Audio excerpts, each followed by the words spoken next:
Welcome to the Oral History Podcast, which features stories from the oral history website voicesofoklahoma.com, where Oklahomans have given generously of their time to tell their life story for present-day listeners and for the generations to come. Our entire collection is available at voicesofoklahoma.com. By subscribing to our podcast, you will be notified of new Oklahoma oral history podcasts. So now listen to another interesting storyteller from voicesofoklahoma.com. Robert Henry is a former United States Circuit Judge and was the 17th president of Oklahoma City University. He formerly served as the Attorney General of Oklahoma from 1986 to 1991, before resigning early in his second term to become the Dean of the Oklahoma City University School of Law, where he remained until 1994. President Bill Clinton appointed Henry as the United States Circuit Judge of the U.S. Court of Appeals for the 10th Circuit, a position he held until he resigned in 2010 to return to Oklahoma City University as president. He retired as president in 2018 and since has worked as an attorney specializing in mediation, moot courts, and appellate advocacy. In his oral history interview, you'll hear Robert talk about his first political campaign when he was 23 years old, why he likes to make jams and jellies, his friendship with Sandra Day O'Connor, and other interesting stories on the oral history website, voicesofoklahoma.com. Well, my name is John Erling, and today's date is October 23rd, 2020. So, Robert, would you state your full name, please? My name is Robert Harlan Henry. And your date of birth?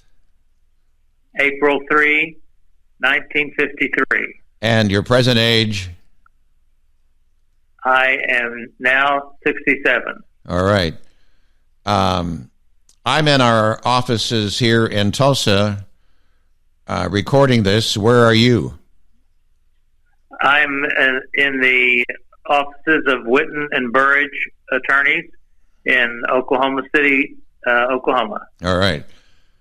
And we just want to comment a little bit about COVID-19, coronavirus, the pandemic. For those who are listening back to this, they'll know that we went through this. And one of the ways it's affected me is I normally do these interviews in person, but happy to do them by phone. So let me just ask you about COVID-19. How has it affected you and in your daily life? Well, it has affected me, and I'm afraid it's going to. I'm afraid it's going to get worse before it gets better as we begin, a cold fall and dark winter. I have had a couple of heart surgeries and some resultant hospitalizations from that, and so I have what they call, I guess, comorbidities, and I have to be a little bit more careful. I'm also over 65, so I have to be a little bit more careful where I go. So I'm not going to any large political rallies or weddings or big collections of unmasked or even masked humanity. Yeah. I try to come to the office and go home, and very occasionally I might go out and socially distance at dinner, but most of the time COVID has really imposed restrictions on my wife and me. Yeah. Okay. Robert, where were you born? I was born in almost the center of Oklahoma in the wonderful town of Shawnee. Yes. Home of Shawnee Milling Company. Right. And there are many notable people who came from Shawnee. Well, I have a list here. Jack Bear, sports star. Dan Boren, son of David Boren. Joe Frank Cobb. Leroy Gordon Cooper, one of the original Mercury 7 astronauts. Oh, yes, I remember when he did his orbit of the Earth all the people of Shawnee turned their porch lights on that night in hopes that he could, as he flew over that area, in hopes that all those lights would shine up just a little beady piece of light that he might be able to see. And then we named our vocational technical school after him, the Leroy Gordon Cooper Votech School. Oh, okay. Robert Galbraith Jr. drilled the first oil well in Glenpool. Your cousin Brad, governor of Oklahoma, Kim Henry, you, of course. Yes. And then Brad Pitt, a little boy who went up, became an actor-producer in Shawnee. Yes, I hear that Brad says that Shawnee is a good place to be from. Oh, well. And, well, there's a whole list here. I don't have time to all of them. But then, notable is Troy Smith, developer of Sonic Drive-Ins, opened the first one in Shawnee in '59. Absolutely. And you talk about a guy who knew how to do it. He got it down to a fine science and built a really fine company and was quite a philanthropist. He gave a lot of money to various charities. But I remember going to the place that was the first Sonic, and one of the things they did was that we kids enjoyed was they put a peppermint candy in the little bag of food that you got, and the hamburgers tasted really good, but to our juvenile taste buds, that little peppermint candy really sort of hit the spot. That's cute. And and during COVID, where people were hesitant to go to restaurants, Sonic and other drive-ins probably had an uptick in business because they could just, drive into their car and not expose themselves. So that probably was an answer for many restaurant needs. Well, it certainly has been for me because there's one on the way to the office, and I stopped there more than I stop anywhere else. And you know what? They still give the peppermint. That's great. All right. I guess I better send you one in the mail at the end of this thing, right? Your mother's name? Her name was Tobler, Hazel Tobler. She was from Spiro, Oklahoma, there in God's country. You know that part of Oklahoma. Yeah. LaFleur County, where Bob Kerr built his cattle ranch. And you know why he built it there? Why? Because it had the most rainfall of any county in Oklahoma. And he wanted those black Angus cattle to have plenty of grass to eat. But Spiro was the Spiro Indian Mounds. Spiro was a great little town. It lived for football and the Baptist church, I think. Yes. Describe your mother, her personality, and what you drew from her. Well, my dad used to say that my mom was in charge of the religion in our house. Yeah. And I think that was probably true. She would be a Southern Baptist nun, I think. Although as she got older, she became more of an independent Baptist. But she was a very kind, sweet person. She's taught Sunday school to the 3-year-old children in the First Baptist Church there in Shawnee, and she loved little children. And she had a degree in secretarial science, which is what women did in those days, from Oklahoma Baptist University. So I did get some real good help from her in typing papers over the years. Mm-hmm. And then your father's name? My father was Lloyd Harlan Henry, and he was kind of a cut-up. He was a World War II veteran, and I guess at 19 he was over in Africa, and he did D-Day and was a decorated paratrooper, and he just became very interested in government and law in battling through the war. And he came back, and he had enrolled in Oklahoma State University before the war, but he left it to join the paratroops. But then when he came back, he decided to go to Oklahoma Baptist University because it was near where his parents lived in Pottawatomie County. His parents were lifetime school teachers, and that's where the young college student who was the secretary to Dr. Rayleigh, the president of the university, noticed him, and that was my mother.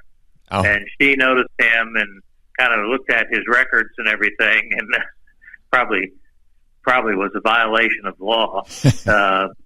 But anyway, they hit it off and had a wonderful marriage and 3 children. Did you have brothers or sisters? I have an older brother, a brother who's 3 years older than I, and a sister who's 3 years younger than I. Okay. All right. Then you have a cousin by the name of Brad Henry, the 26th governor of Oklahoma.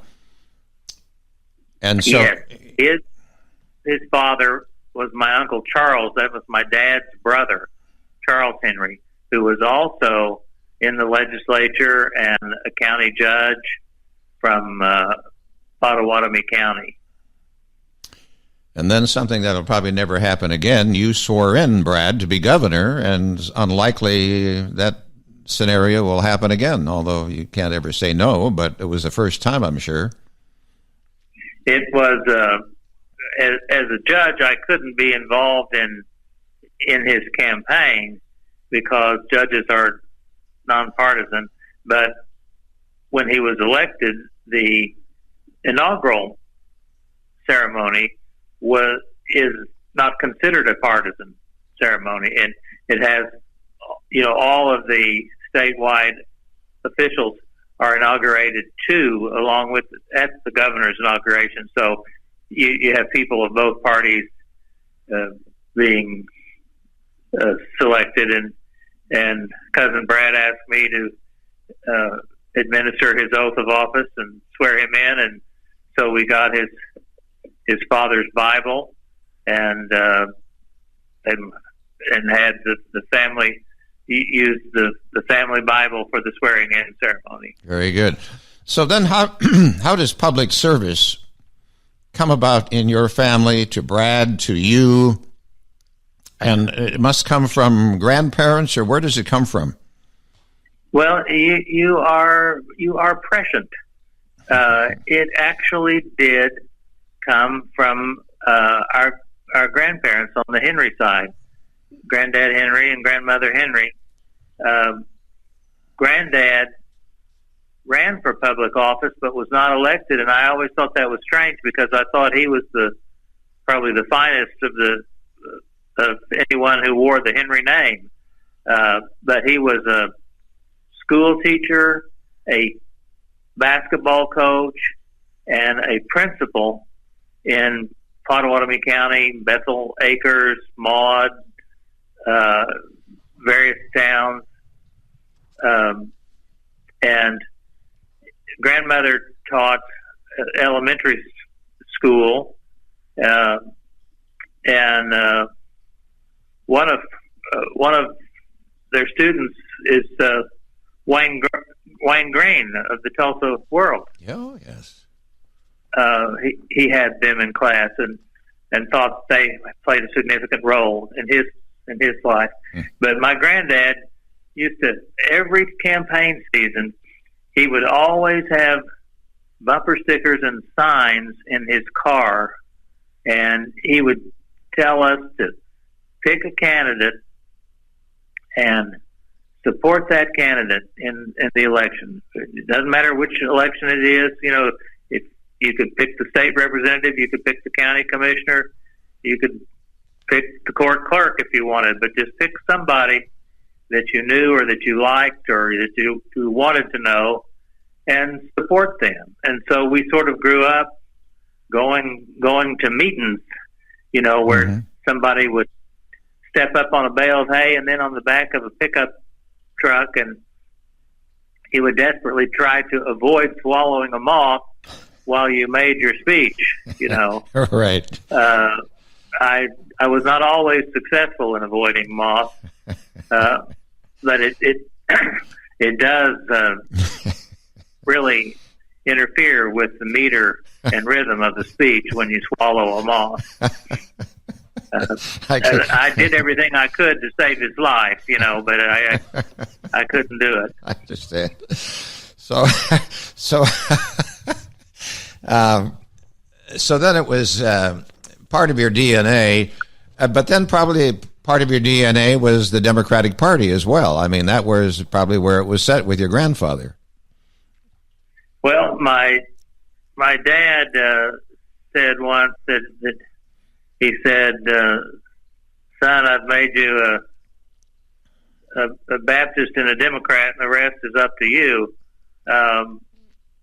We were, the Democratic Party was pretty conservative in Oklahoma in those days, and probably still is relatively on the conservative side of the Democratic Party. But it was Oklahoma when I in my childhood, it was pretty much a Democratic state because of the Civil War.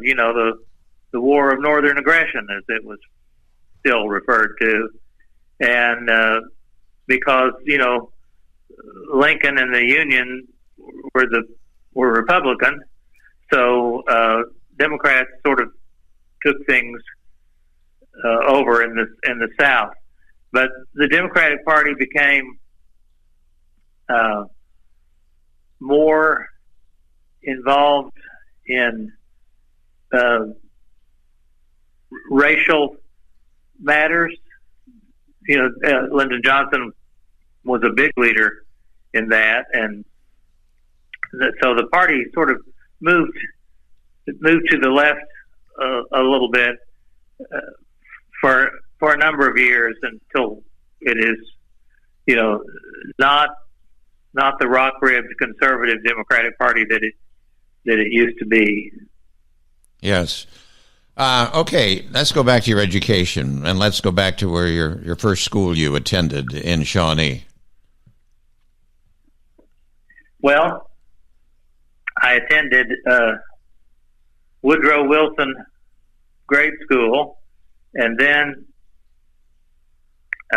Sequoia Grade School, and then Will Rogers Elementary School before I went to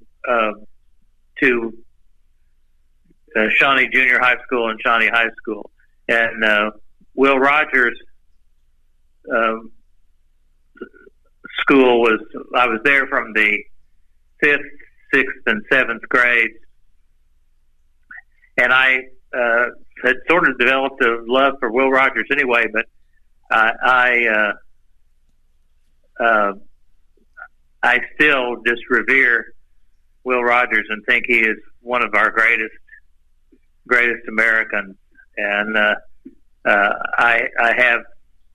I recently gave my library to the University of Oklahoma Law School, but I kept a complete set of all the works of Will Rogers, which is probably about 25 volumes of all these wonderful little books that he wrote. So I developed, I guess, from my grade school, the only thing that stayed with me was that love of Will Rogers. Then I went to Shawnee High School, Shawnee Junior High and Shawnee High School, and I got involved in student politics and ended up being vice president and then president of the student council. Okay. And that was a lot of fun. And let me just ask you here then, were you a reader from early age in elementary? Would you consider yourself a reader back then? Yes, my dad was a reader, and he had a nice library that he had put together. He belonged to various book clubs and so forth. And so I read a lot, and my mother, the Baptist nun, saw that when the Baptist church was open, that I was there.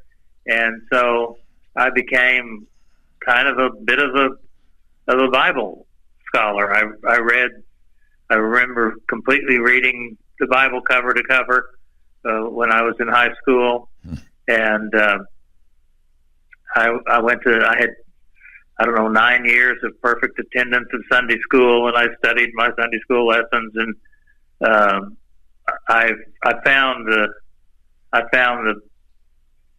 the Bible very interesting. And Oklahoma Baptist University was probably a bit more of a progressive school than it is today, but there were some really progressive teachers from OBU who came to who taught Sunday school at the First Baptist Church in Shawnee, and they brought sort of different views and different ideas than you would normally see.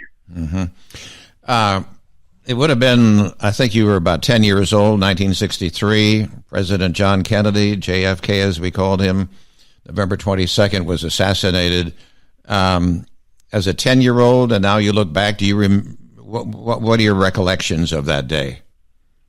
Well, I'm in my office right now, and I'm looking at a beautiful oil painting I have on the wall, and it shows young John in his delightful little formal coat saluting the caisson. Do you remember that photograph? I sure do. When his father's caisson was being rolled by, JFK, I do remember him. My parents, of course, were Democrats, and so we supported him, even though he was Catholic, because the Baptists and Catholics at that time didn't get along very well. Right. But my father was very ecumenical, and I remember him teaching me about JFK, and my mother, when he was killed, she said, "Now we're going to make a scrapbook of this, and we're going to collect all the clippings that we can, because this is a historic thing, and this is the most sad thing you'll see in your life, probably in a public matter." And so we kept a scrapbook, which I've lost track of it now, but for many, many years. But JFK was, compared to Eisenhower and other people in politics at the time, he seemed so young. Yeah. He was witty, yeah. and clever. He must have worked on his little BOMOs, like Churchill did, because he always had something witty and clever to say. Mm-hmm. And Jackie, refurbished the White House and brought sort of a new fashion to the job, and it was such a tragic thing. I remember it very well to this day. Yeah.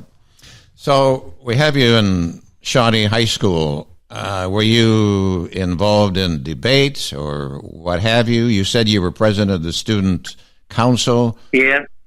I was also on our debate team. I won a bid to the state debate championship, but I was not a very good athlete. In fact, I was not an athlete at all. A fact that disappointed my father greatly. I think he could have cared less about debate skills and the fact that I was an excellent student. I think he wanted me to, be able to return a punt, which I was terribly unable to do. But he must have been proud of you. You were the national winner of the Elks Leadership Award. Well, I think he liked that.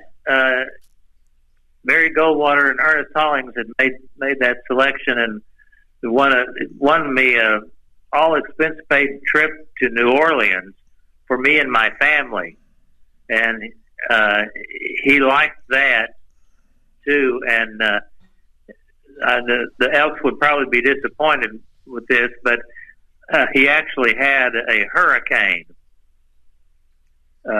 which is have you ever had one of those? It's a cocktail.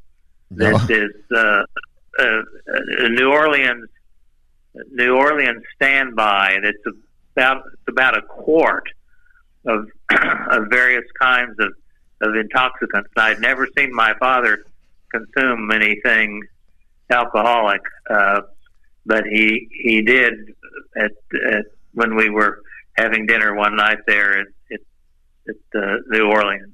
Yeah. And then, I mean, you were a bright young man, of course, the William Randolph Hearst Foundation Scholarship. Tell us about that. Well, that was a scholarship that was founded by the Hearst Foundation, which is one of, America's great foundations. And it was, you had to take a test, write an essay, and do an interview. And each state got to send 2 people. And among other things, you got to spend an afternoon in the office of one of your United States senators. But we also met, we had a meeting scheduled with President Nixon, who canceled, but we had Melvin Laird, the Secretary of Defense. We met there. We met Hubert Humphrey. We met all these great senators. We had a full week in Washington. A $5,000 scholarship, which was $5,000 was significant in those days. Yeah. 71, and I have remained active in the program, and the Hearst Foundation has invited me to come back and speak to the delegates there for, I guess, probably the last 15 years. So the Hearst Foundation does a lot of good things, but I think this Senate Youth Program is maybe their flagship. Right. And then Senator Fred Harris and former Senator and Governor Henry Billman made that selection of you.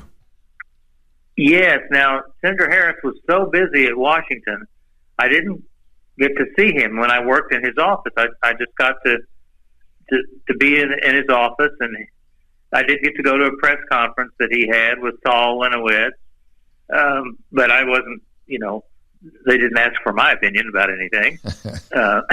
I was just a student, but I was able to leave a note with Senator Harris that I was asking him to come speak at my student council banquet, the annual banquet for the student council at Shawnee High School. Now, Senator Bellman did have time to meet with me and went to lunch with me, and Vietnam was the big issue there, and Senator Bellman was a little bit to the right of me on Vietnam, and I just kind of thought he was not the coolest thing.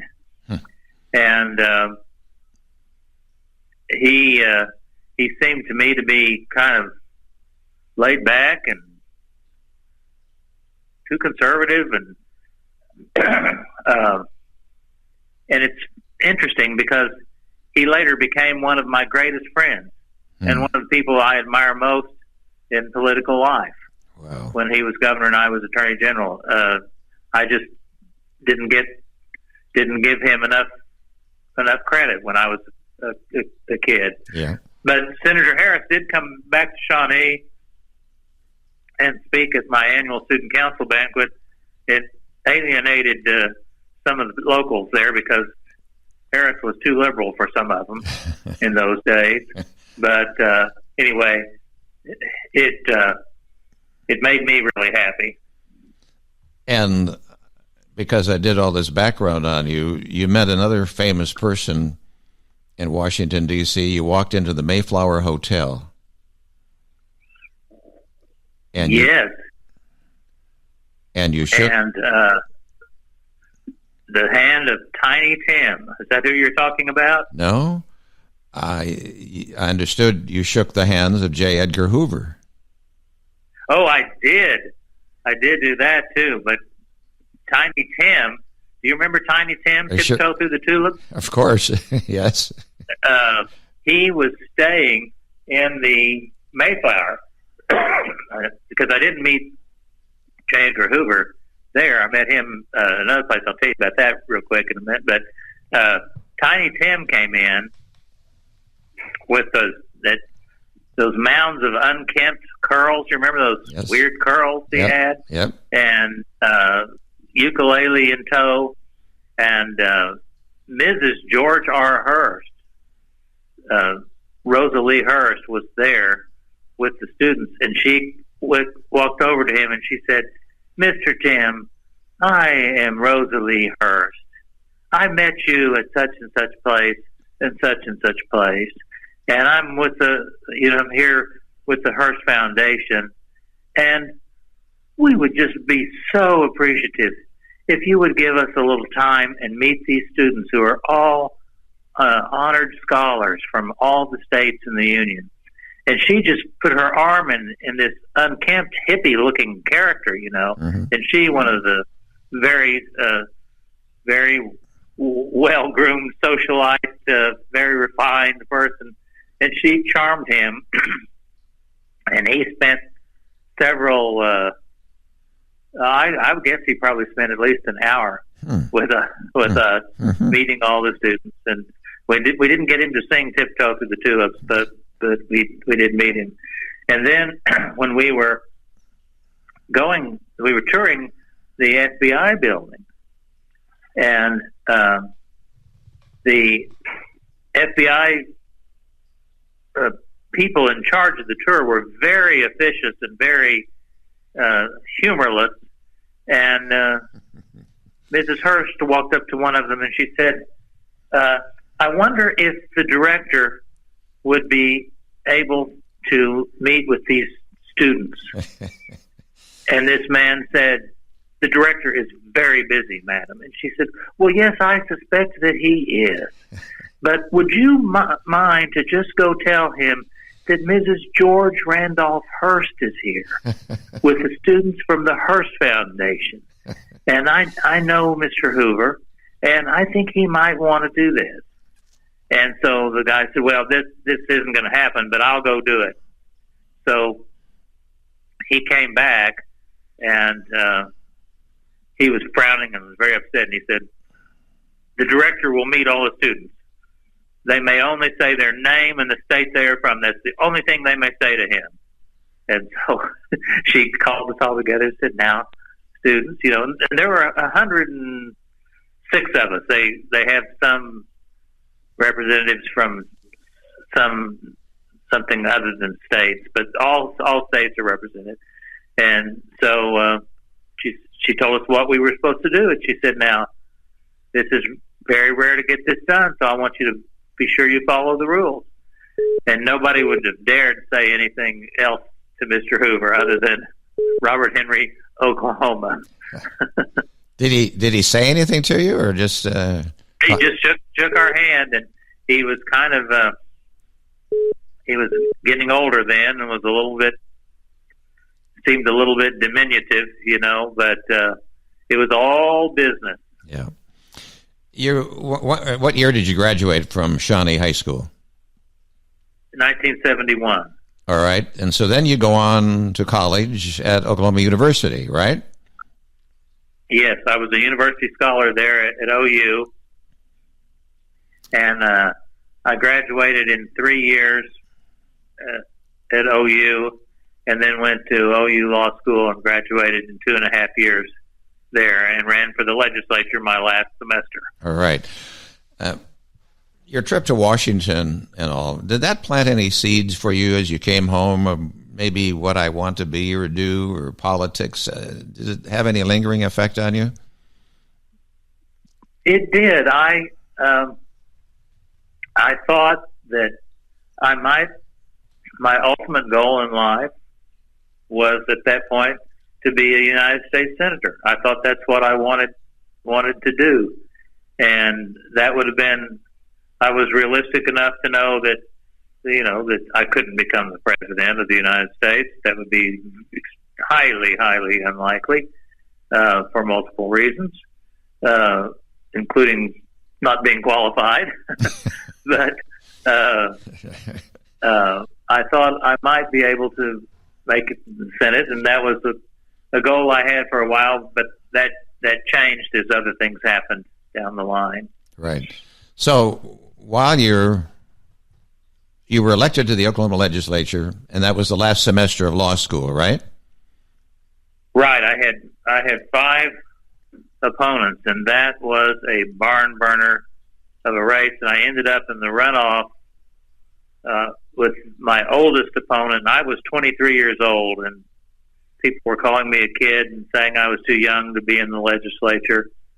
And interestingly, my uncle, Charles Henry, had many years earlier, or several years earlier, quite a few years earlier, been elected to the legislature at age 22.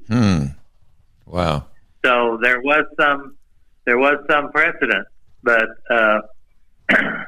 I was 23 and ended up in the runoff with the oldest person in the race. So the oldest person versus the youngest person, and there was a runoff for the state representative, the state senator, and the county sheriff, and I led the runoff. I got more votes than all the others did in all those 3 races. So what was the name of the oldest, what was the name of that opponent, and how old was he? He was 52 or 53, I think, and his name was Edgin, Edgin. And his family, he had a brother, I think, who was a county commissioner, so he had some family in politics too. But of course, we were all Democrats. There weren't. Potawatomi County was still a Democratic haven at that time. So then it's interesting how they trusted you, your age, over that. But then, I mean, your family was entrenched, your grandfather, father, and uncle in Potawatomi County. Would imagine, obviously, that helped. It certainly helped, and my grandmother, my sweet grandmother Henry, who was the elementary education teacher, she just she made phone calls all day long. She went to, there was a couple of, in the general election, there were a couple boxes that we didn't do so well. And so grandmother in her 70s decided she would go door to door in those boxes. And she knocked door to door. She met some of her former students, but it's got to kind of help when a sweet old lady grandmother comes out wanting to campaign for her grandson. Right. So that maybe you and your family just hustled the other person. Probably was one of the ways that you won. I think we just truly outworked him. And in the general election, the students from OBU were not there. It was summer break. But in the runoff, they came back, and we had really organized Oklahoma Baptist University, and we won we won that box by 300 votes, I think, which was very significant. And then you ran unopposed for the next 4 elections. Right. It was, if you kind of do it right, sometimes you can let it carry you through for a while. And we worked so hard, and I worked really hard as a state legislator, and joined all the things I was supposed to join, and was active in my church and active in the community, and so I was unopposed all the way through to 1986 when I ran for Attorney General. I think a friend of yours said that you beat nobody 4 times. Right. Associate Dean Art LaFrancois at the OCU Law School said that. Well, that's no big deal. You beat nobody 4 times. Okay, so that span was about 77 to 86. You spent nearly about 9 years. 10 years there, right. So the late 70s, early 80s, a few issues, some things you were proud of that you accomplished as a state legislator. One of the things, John, you remember the old Oklahoma gridiron we used to have, and where the press roasted everybody, and the motto was "There's always an aroma in Oklahoma," and the ethics of the state legislature were pretty lax. We didn't have an ethics commission. We had very minimal laws. Lobbyists passed out money left and right. It was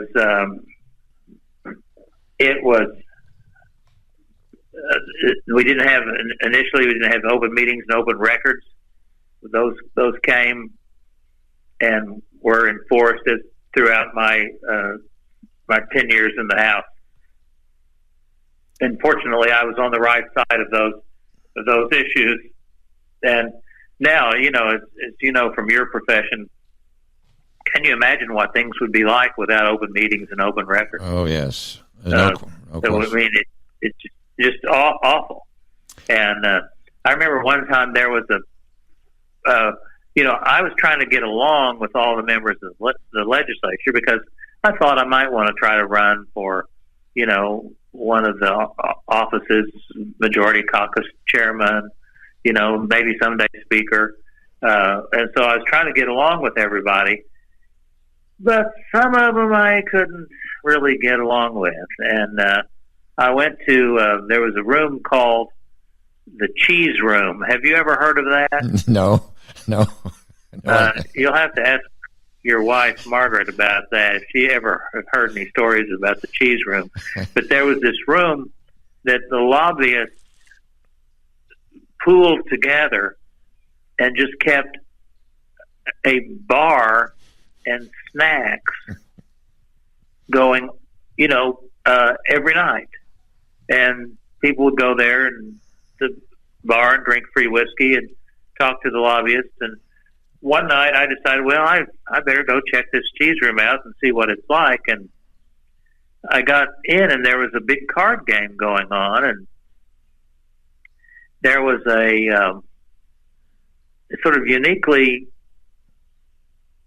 presented woman, uniquely clad. I couldn't exactly tell what it was about her, but there was something different about her. And I found out a person came over and said, well, this is a prostitute who these lobbyists have brought in here, and the winner of the card game gets to have her services. And I said, oh, okay, thank you. And I backed out of that place, and I never came back. I just thought, that there's a lot of stuff going on in here, and I don't think I'm for any of it. You know. Right. So was that a room in the Capitol? No, it was in a sleazy hotel, not too far from the Capitol. Okay. But they don't have that anymore. I'm glad to say. And you know, one of the persons serving the bar was a house sergeant at arms, and I don't even know how that happened. I hope he was just volunteering. I hope that wasn't, you know, part of his job. I don't think it was. But I never did. I did. I was elected majority caucus chairman one time, but I could never get the. I could never reach a broad enough group of people, I think, to become the speaker. And why is that? You seem like a charming guy and all. I mean, why wouldn't they cater to you? Well, I was, for one thing, I didn't think it was a good idea to be playing poker for prostitutes. Mm-hmm. I had a more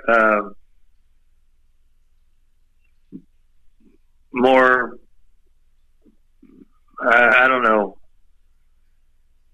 I was kind of a bit of a straight arrow, I think. Mm-hmm. Not in with the with the guys, the boys club. Yeah, not in with some of the boys. You know, that had wine women and song. Right. But I was pretty interested in the song part of it, but not the wine and women. Right. The School of Science and Math, you were involved with that. Yes, that under the leadership of the great, and now I genuflect, Penny Williams, who was a great friend of yours. Yes. And Margaret. And let me just say that we have Penny Williams' interview here on the website voicesofoklahoma.com. So with that plug, move ahead and tell your story. Okay. Well, Penny, somebody used to say about Penny Williams, you know, if you have 10,000 ideas, a couple of them have got to be okay. Mm-hmm. Right. You know, she had so many ideas. Everything she ever read, she got something from. You know, hey, look at what they're doing here in Outer Mongolia. Maybe we could do that here. You know, but she came up with this idea of creating a school for our brightest students, because we found that a lot of our really bright students in Oklahoma high schools, they were stealing hubcaps because they were bored to death. There just wasn't enough to do, and that's going around. And you know, the deity makes his or her gifts geographically without any particular rhyme or reason. We have smart people born in Oklahoma too. Right. Really smart people. And so we found that we thought we could create this residential high school that would probably be affiliated with one of our universities and give our brightest and best high school students the brightest and best teachers that we could buy. And Tulsa took a great leadership role. The Schustermans, Penny Williams, other people in Tulsa, the Lortons, Tulsa took a great leadership role in helping this, even though there was argument over where it should be, and Tulsa wanted it, and Oklahoma City wanted it, and it finally ended up in Oklahoma City, which I think is where it needed to be, actually, because that's where the capital was, that's where all the resources were concentrated, and so they worked initially with OU and OSU, but created this remarkable school of science and math. Now, I don't know, John, how it's doing through the COVID. I'm a little bit worried about that. I think it's still, doing the Lord's work, but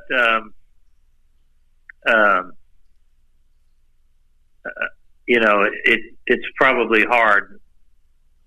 As all schools are struggling in that area, right?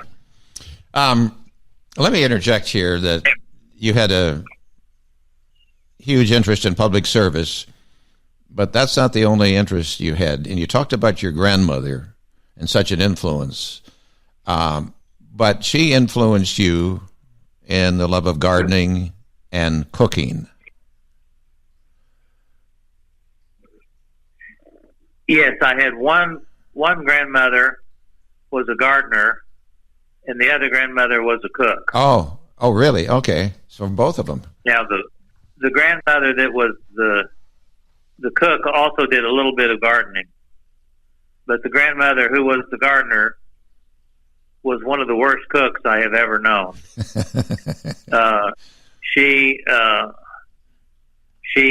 Her idea of a hamburger was to get the frozen meat out of the freezer and hack at it with a wooden blade until she could get it kind of a squared off patty, and then she'd put it in a warped Teflon skillet and fry it up and put some Oreo cookies out and a old big glass bottle of Coca-Cola, and that was supper, Yeah. But boy, could she garden, and she was the teacher. My other grandmother was a fabulous cook. She made cakes and pies and jelly. I still make jellies and jams because I learned that from her. And both my grandmothers were very religious people. I'm pretty ecumenical now. I'm very ecumenical now. But they were both my grandmother, the gardener, was a Methodist who converted to the Baptist church because of my granddad, and my grandmother, the cook, was a Baptist from Spiro, Oklahoma. Yeah. So you must have, as a young man, maybe those jams and jellies you entered at the state fair for some blue ribbons? I did not as a young man, but I did later. A few years ago, for 2 or 3 years, my wife and I entered jams and jellies in the state fair. I served on the state fair board, and that didn't give me an edge because we entered them under Jan's name. But we won several blue ribbons. And there's something about jams and jellies. They just taste better homemade. You go buy a jar of Welch's grape jam, and it just doesn't quite do it for you. But I can hear. Well, you have. I can hear the announcer say, "It's got to be Smucker's." Well, Smucker's had that strangely alliterative name, but Smucker's couldn't compete to my grandmother's jams and jellies. So it's got to be Henry's. We can put it that way. Yeah, I'll have to make you some sometime. I'd like that. Right. You mentioned Jan, your wife. She kept you straight with your teeth. She was a dentist, professor of dentistry. Yeah, she is a fabulous, fabulous person. She and I were married in 1993, and she stayed with me through thick and thin, and through my hospital stay, this that I had this last year that was 49 days. She just was a wonderful person, and she's just getting ready to retire from a dental career. Yeah. I got to ask you, 49 days in the hospital. I mean, how do you handle that, and how do you stay positive and depression and all that? So that came a result of your heart's ailment, right? Yes, I had I developed some sepsis, and I got an infection, a bad infection, and I think it was like on a Monday, and I developed these chills, and I went to my college roommate who's a physician, and he said, well, I'm going to send you to the lab, and we're going to run some tests on your blood, and we'll get those back tomorrow and see how things are going. And so I was getting ready to actually fly on an airplane to Denver to participate in a case and to make a speech for the 10th Circuit, and I just collapsed in front of my car, and somehow one of my shoes was off my foot. My telephone was away from my body, and I was just out, and somebody walking a dog came by and called the ambulance, and the ambulance came, and they rushed me to the OU Trauma Center because I was in really bad shape. And so they almost lost me, but they decided that they could transfer me to Integris because Integris had more heart machinery, and so they induced a coma for several days. So I was just completely out of it for several days while they kept me alive, and then they brought me back, and I couldn't walk. I had to go. The last part of my stay, I had to go to the rehabilitation center, the rehabilitation hospital, to spend the last few days there. But I don't recommend 49 days in the hospital, I'll tell you. No, not at all. And so this happened in the last year, and in 2019, and is that true? Yes, it happened in November of last year, just a little less than a year ago. Yeah. So my Thanksgiving and Christmas were spent in the hospital. Oh. So, okay, here we are now in October of 2020. Your health, your strength today, are you back full strength? I wouldn't say full strength, but I'm pretty much there. I've got a little bit of neuropathy left in some areas, but my brain seems to be working now, which is relatively good. Yes, I think. Yes, it is. All right. So let me bring you here to your 1986. You leave the legislature, and then you had the endorsement of Carl Albert and David Boren to run for Attorney General. Was that a design of yours, or did they come to you and say you should run for Attorney General? How did that come about? Well, I had gotten to know Carl Albert, who was a lover of Oklahoma history, as I was. And, they called him, as you will recall, John, the little giant from Little Dixie. Yes.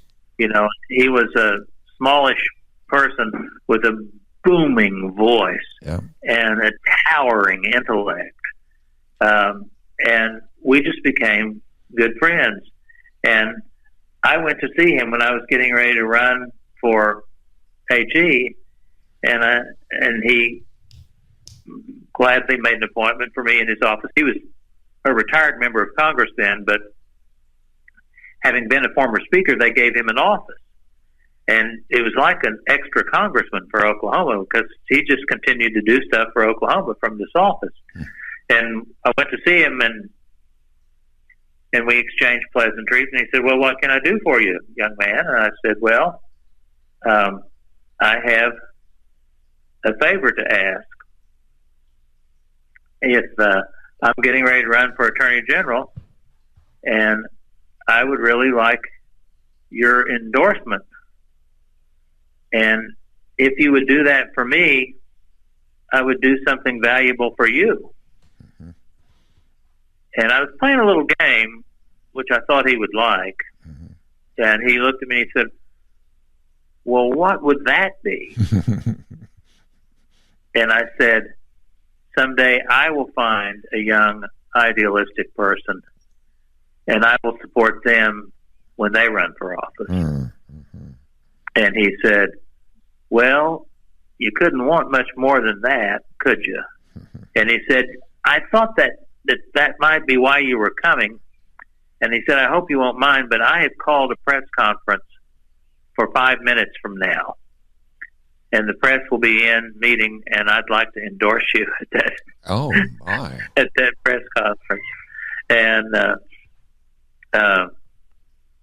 one of the members of the press said, "Well, now, Mr. Henry's opponent is an outstanding former prosecutor named Julian Fide, and why would you endorse him?" And I think this reporter thought that maybe Speaker Albert hadn't really given it any thought, mm-hmm. Which was not his way of doing things.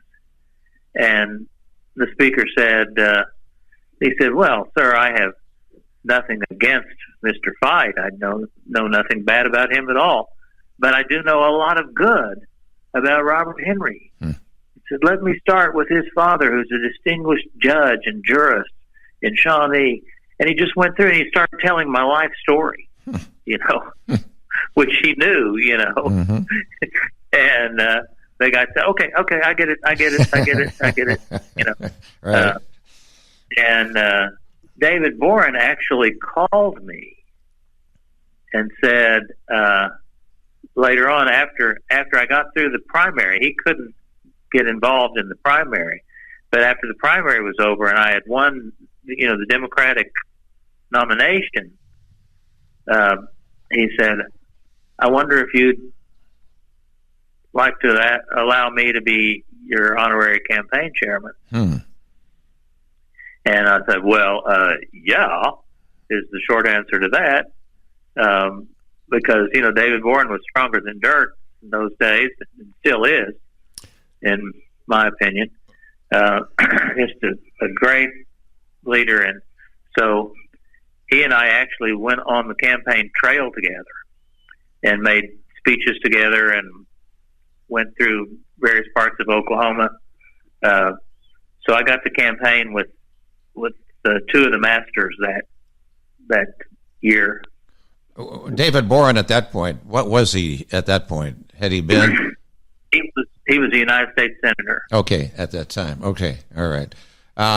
Why did you? Were you planning? This is a course. I'll become Attorney General. Then I'm going to run for governor, and maybe I run for senator. I mean, was there a method to your madness in the AG's job? Right. I didn't think I could. Boren wanted me to consider running for governor, but I didn't think I could do that. I thought that I needed to do something that would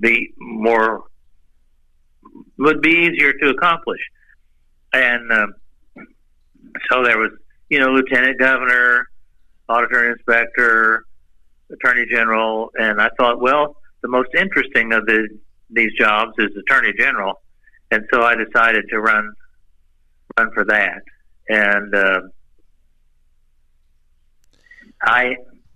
my sort of plan was to be Attorney General for a term or two and then run for something else, run for governor or back to my old idea of United States Senator if it worked out. But but things didn't work out that way. But then you were reelected 4 years later, and again without opposition. Right.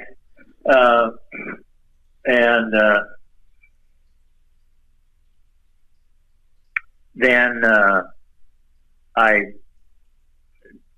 decided to leave politics for a while and go into education. All right, but let me just say that Mike Turpin preceded you, and that's when he ran for governor. Right. And so that's why the AG's office became open.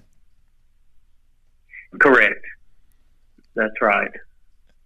And then Susan B. Loving succeeded you, and you had appointed her as the Assistant Attorney General. I had appointed her my first assistant when she was a pregnant woman when I appointed her. She was the first woman to be named first assistant, and she was actually with child when I asked her if she would do that job. And she was a phenomenal person. So then you served under Governors Henry Bellman, your friend, and Governor David Walters. Yes. Both good friends. Bellman became a very special friend. I spoke at his funeral and wrote the foreword to his award-winning book, The Life and Times of Henry Bellman. But he was a great soul. Yeah. He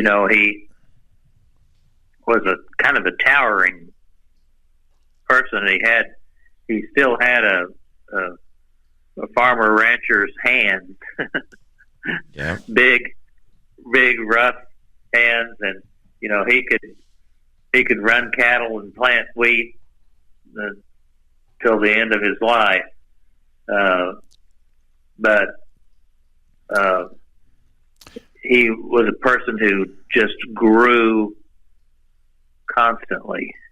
He was always trying to learn something new to do, So let me say that I have his interview. I was at his farmhouse, to interview him, and he is on our website. And David Walters I've interviewed, and he's on our website as well. I always remember when House Bill 1017 was such a major issue and eventually passed, and he came over here and he signed that. As a matter of fact, in one of the schools where my wife Margaret was, and remember that tree he sat under, and he signed that bill, House Bill 1017, supporting education. Well, I need to hear both of those interviews. That David Walters was an exceptionally bright person. He had some problem that occurred vis-a-vis some campaign finance issues that compromised his career a bit. But talk about a bright person, as you know, and as I'm sure it was clear on your interview with him. Yes.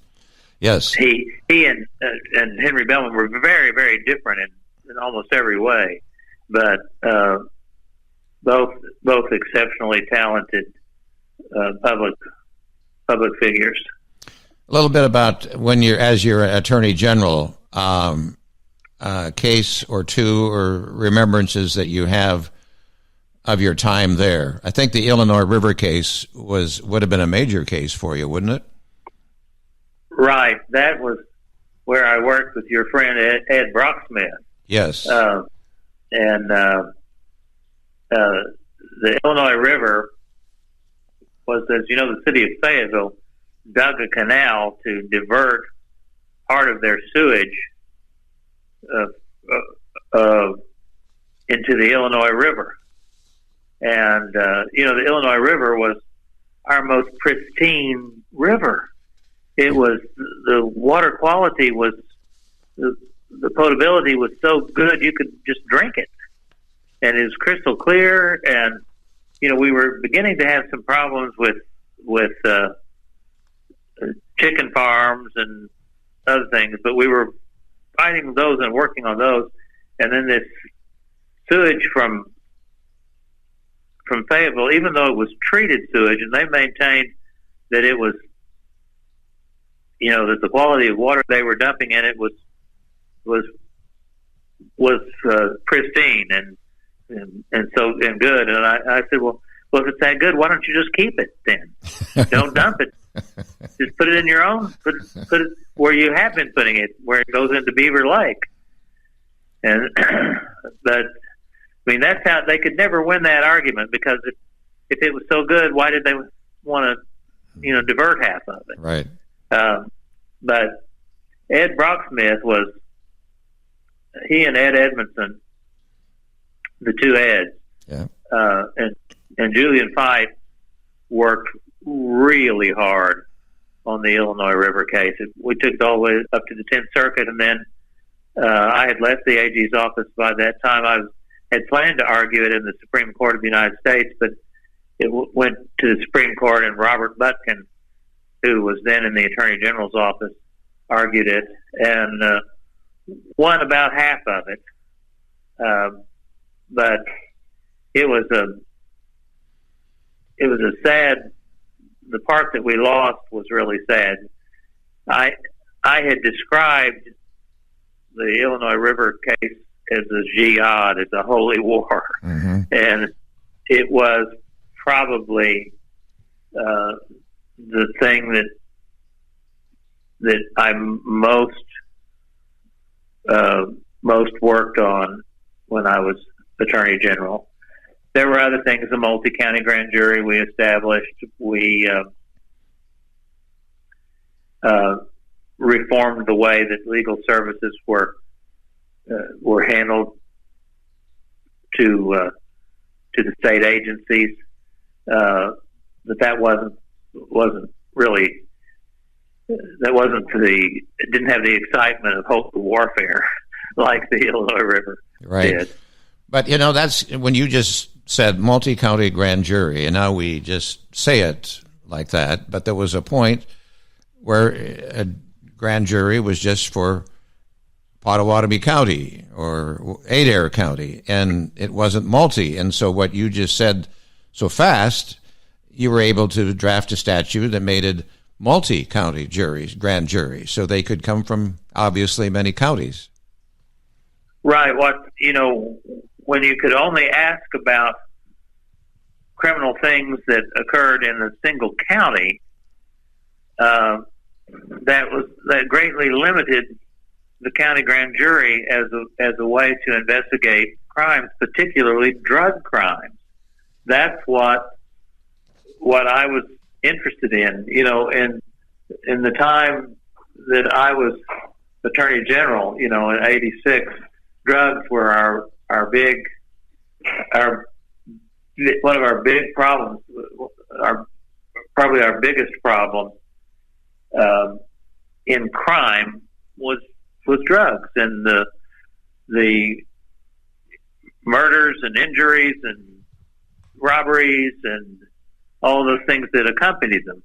And I'm here in my office looking at a cartoon that Jim Lang, the day of the Oklahoman, drew, showing me with a great big club, showing Attorney General Henry with my sleeves rolled up, and a great big huge club entitled First Multi-County Grand Jury. And he says, the caption of the cartoon is "Big Stick," Yeah. So it was a big stick, and the multi-county grand jury's been used for a lot of things. Now, the original purpose was for drug crimes, but they've been used for for other things as well. Yeah. So then you're Attorney General till 86, and you decide to leave the Attorney General's office and to accept a position as Dean and Professor of Law at Oklahoma City University. Tell us why. How did that come about? Well, to be totally truthful, I had gone through a divorce, and I had 2 young children, and I was having trouble making it financially with the relatively small salary that the AG made, and trying to run 2 households. My ex-wife was going back to work, but she needed a semester or 2 to complete some schooling and things. And so I was trying to come up with enough money to support 2 households, and she was trying to come up with money to support a household too, and I was approached by Oklahoma City University, and they wanted me to serve as dean of their law school, and the remuneration was over twice that of the AG's office. And so I said, I guess I'm being asked to deal with the critical shortage of lawyers in our society. That it's more important to train lawyers than it is to have AGs with experience. But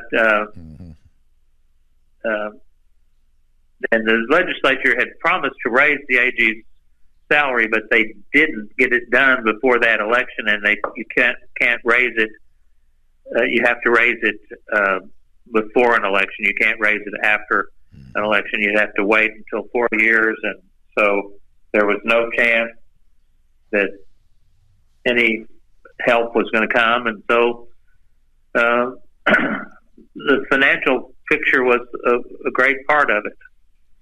Well, then that was a major pivot for you, because it landed you in the world of law, and you had not really been an educator before that. So how did that experience work for you, and did it take a while to get into the swing of things, or was it easy from the get-go?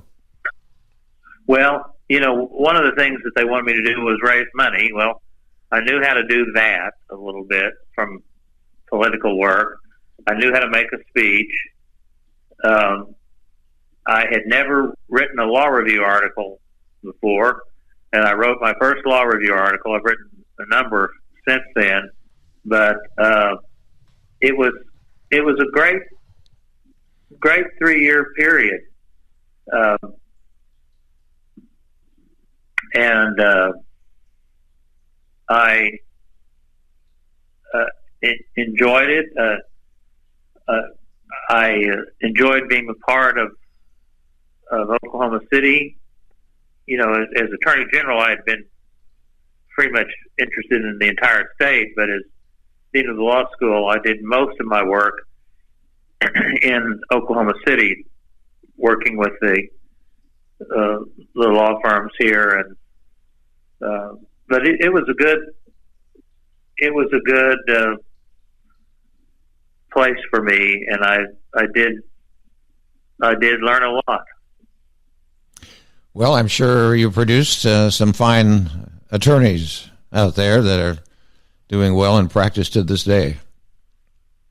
Well, one day I was in my office, and I had filed an article. I needed a new secretary, and this young woman came to my office, and her resume had been selected from the stack, and as I was interviewing her, I found that she had taken the law school entrance test and done really well on it. And I said, Madam, you have an outstanding score here, and your grade point is good. Have you ever thought about not working here, but becoming a lawyer? And she said, well, I've thought about it, but I'd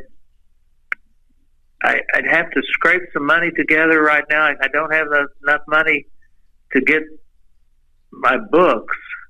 I could probably come up with, since you let us pay the tuition out, I could probably do that, but I just don't have the money for the books. And I said, well, what if I find the money for the books? And then you can give them back to me and I'll recycle them. And I did, and I got her in law school, and she graduated and has become a successful lawyer. Great. So you love things like that when they happen. Absolutely. Great story. All right, so you're teaching Oklahoma City University, and then there's something else happened to you, and somebody reached out to you about becoming a judge. So let's visit with you about that. Okay. Well, it was actually my friend Tim Leonard, who was I served in the legislature together. Tim was a Republican, I was a Democrat, but we were great friends. And he came over to my house one night while we were having a OCU gathering from the law school, and he said, there's a position open for the 10th Circuit, and why don't you apply for that? And I thought, well, I don't know whether I could do that. He said, well, David Boren is a good friend of yours. And he said, there are other people here. David Walters is a friend of yours. Mike Turpin is a friend. Why don't you look into this? And I really think that the person who played the key role was David Walters, who was a close friend of President Clinton. Now, I had sued President Clinton when I was Attorney General, and he was governor of Arkansas. I had sued him over the Illinois River case. So, I did have a little repair work that needed to be done. Yes. But, and he later joked about that to his staff. But it all came, when the dust cleared, I was nominated by President Clinton and served 16 years in the 10th Circuit. Right. Out of Denver. Which I say is in Denver. Yeah, I say that the 10th Circuit is the highest federal court in the land because Denver is 5,280 feet. So, okay, I was trying to. It's the highest. It's the highest court. But it includes 6 states: Oklahoma, Kansas, New Mexico, Colorado, Wyoming, and Utah. Portions of the Yellowstone National Park extending into Montana and Idaho. So you had many, many interesting cases. Right. One of the most interesting cases I had was a case about the reintroduction of wolves into Yellowstone Park. And do you remember when that happened? I kind of do. Yes. It was a big deal. Yep. And what was interesting is the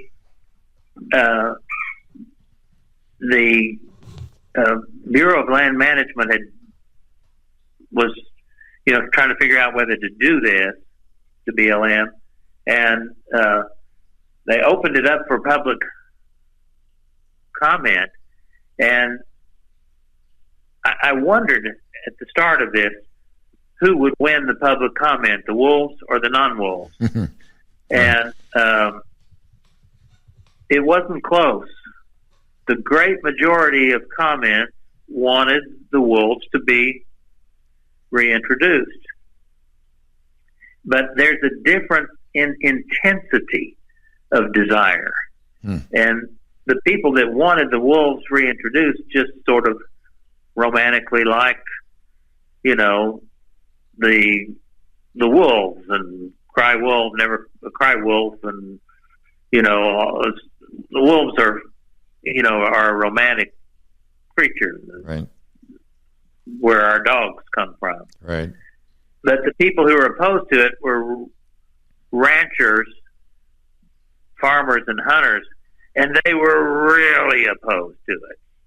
I mean, it was a do or die thing with them, and so it got really controversial, and the court decided, on a matter of administrative law, we decided that the BLM had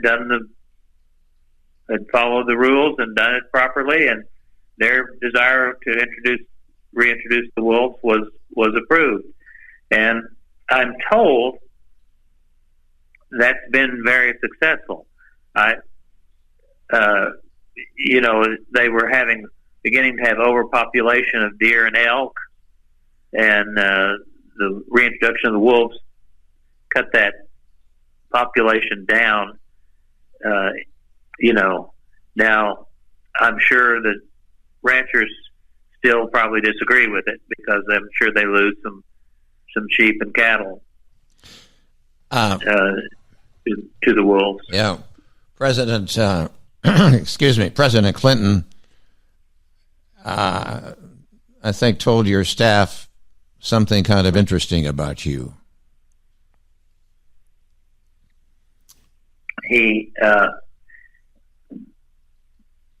I think he might be talking about when they were in the Oval Office. I got a call one day from Ron Klain, who's been mentioned in this current, who's helped Vice President Biden now. He's one of the top officials in the Biden campaign. But Ron Klain said, your name came up in the Oval Office today. And we had brought up the 10th Circuit spot, and the president said, who are people talking about in the 10th Circuit? And we said, well, everyone seems to be wanting this young former Attorney General, Robert Henry, who's dean of the law school there. He's gotten good reports from your friend Mike Turpin, from Governor David Walters, on the Republican side, Governor Henry Bellman, and several other people. He just seems to be unanimously liked. And President Clinton said, well, don't you know why everybody likes him? And they said, well, do you know something we don't know, Mr. President? He said, well, the reason everybody likes him is because he sued me. And right. they just kind of turned pale. And then they said, but then he said, but I forgave him. So is that what you were thinking of? It was, yes. Yeah, right. And you were there 16 years, the last two as chief judge. But right. So explain a little bit about the Circuit Court of Appeals. That's where we make our appeal, those who are probably on death row or whatever. Do they make appeals? And you're the intermediary between them and the Supreme Court. Right. Pretty much all death penalty cases eventually get to the 10th Circuit. They don't have to, but most people will appeal their death cases, and so that's a lot of the work, because on a death penalty, there's not a whole lot of room to do very much on those cases, but you want to make sure that they're done properly and that they're done correctly. You're talking about taking a life, and it's just imperative that everything be done properly. And so death penalty cases I always found to be very hard, because now some of them weren't so hard, but others where there were multiple defendants and you're trying to figure out who's the real shooter, or who's the hitman, you wanted to really make sure that everything was looked at closely and carefully. And what was your personal view of the death penalty? I came to be against it. That didn't mean I wouldn't vote to support it, because my personal views were not dispositive of a legal view, But I came to the point where I thought, by the time we go through all of the safeguards to go through the process, the person that we're getting ready to execute is not the same person that they were. A lot of them become model prisoners. Many become model prisoners, and they just, they were involved with drugs and maybe even addiction.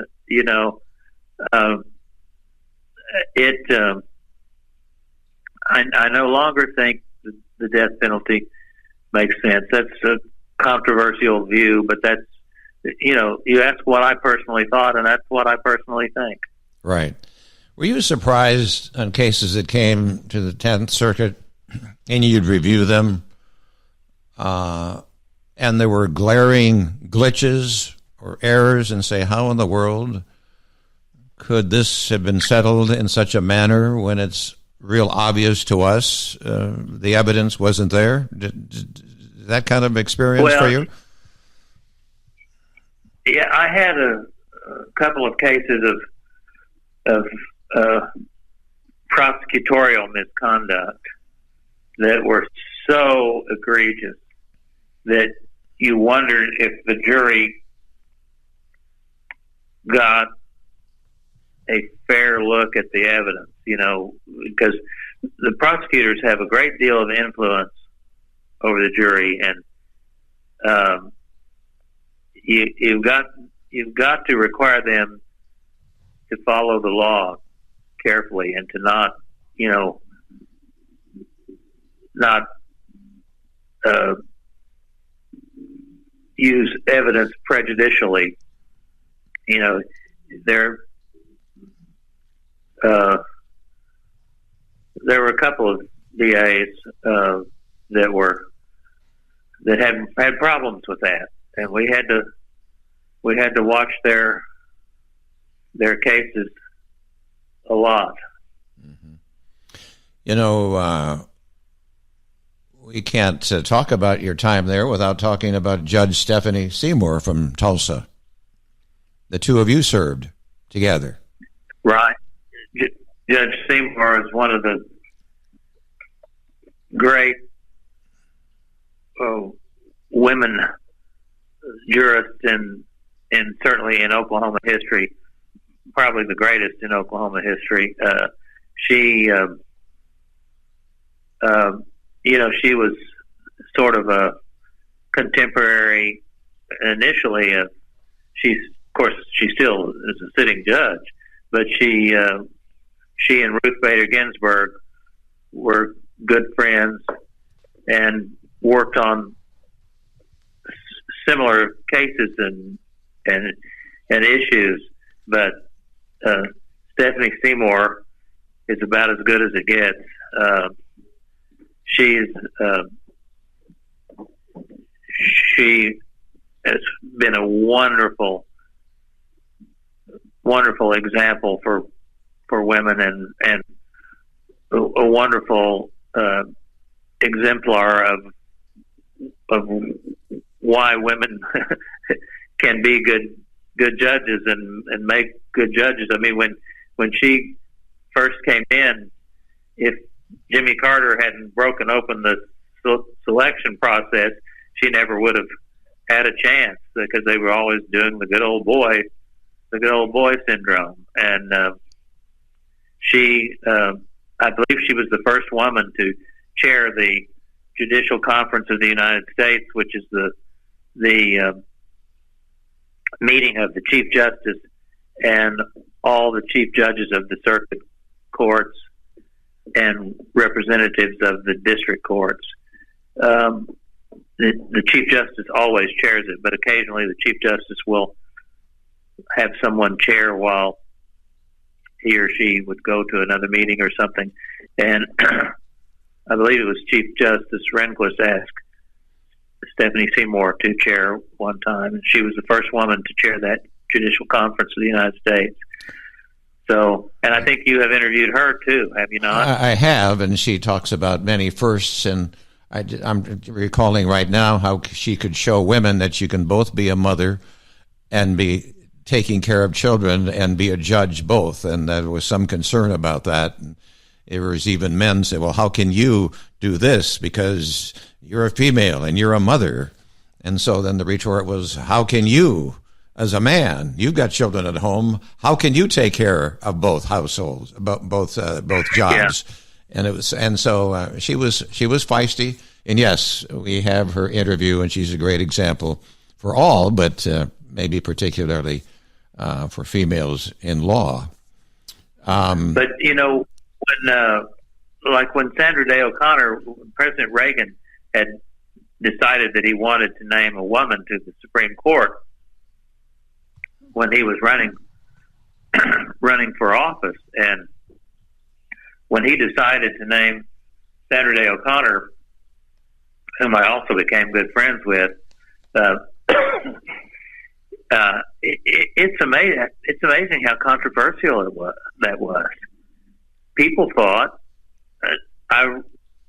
Justice O'Connor showed me copies of some of the letters that the Supreme Court had received. They just thought it was awful to name a woman, that a woman couldn't handle the job, couldn't handle the stress, couldn't handle the work, couldn't have a family. Right. And obviously it's the woman's job to take care of the family, and you know, she should do that and not do other things. And you know, her husband has to make the living, and you know, just things that we no longer, I hope we no longer believe those. I don't think we do, or at least a great overwhelming majority of people have kind of figured out that women can handle this just fine. Thank you. Right. Stephanie Seymour is certainly an example of that. You mentioned Sandra Day O'Connor. You became friends with her. A little bit about her and your interaction with her. Well, I met her at we were both speakers at a lawyers meeting, and I told it's too long to tell, but I told a long, complicated shaggy dog joke, and she really liked it.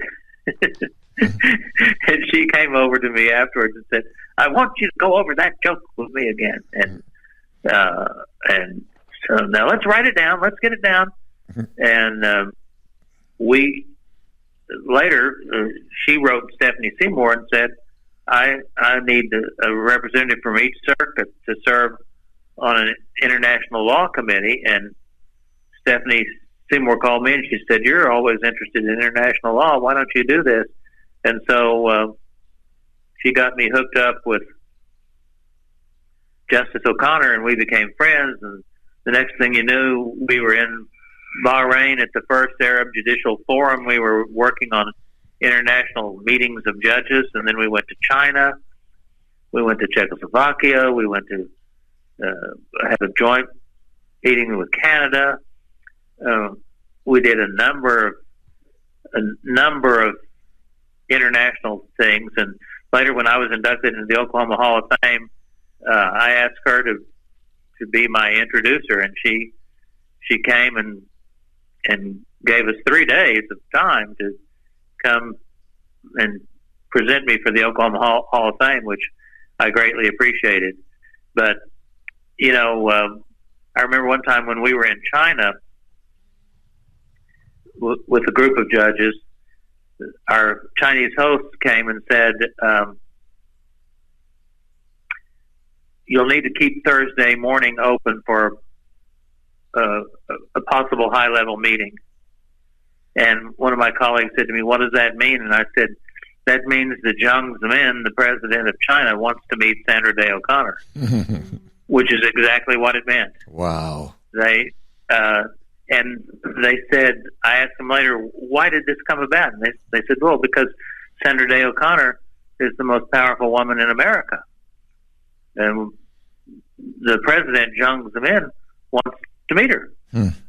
And he ought to be able to do that. Well, Justice Scalia and Justice Kennedy had been there a couple of weeks earlier. He didn't want to meet them. He wanted to meet this remarkable woman, and we went and had a private meeting with them that was fabulous. And they sort of fenced with each other a little bit about some issues that we had different opinions on, but it was obvious that both of those great leaders admired each other greatly. And you were a witness to it.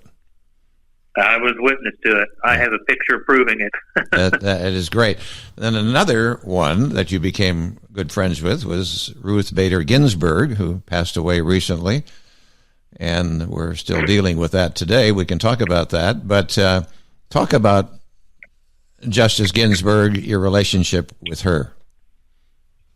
Well, as you pointed out, she just passed away, and of course it's right now her seat is being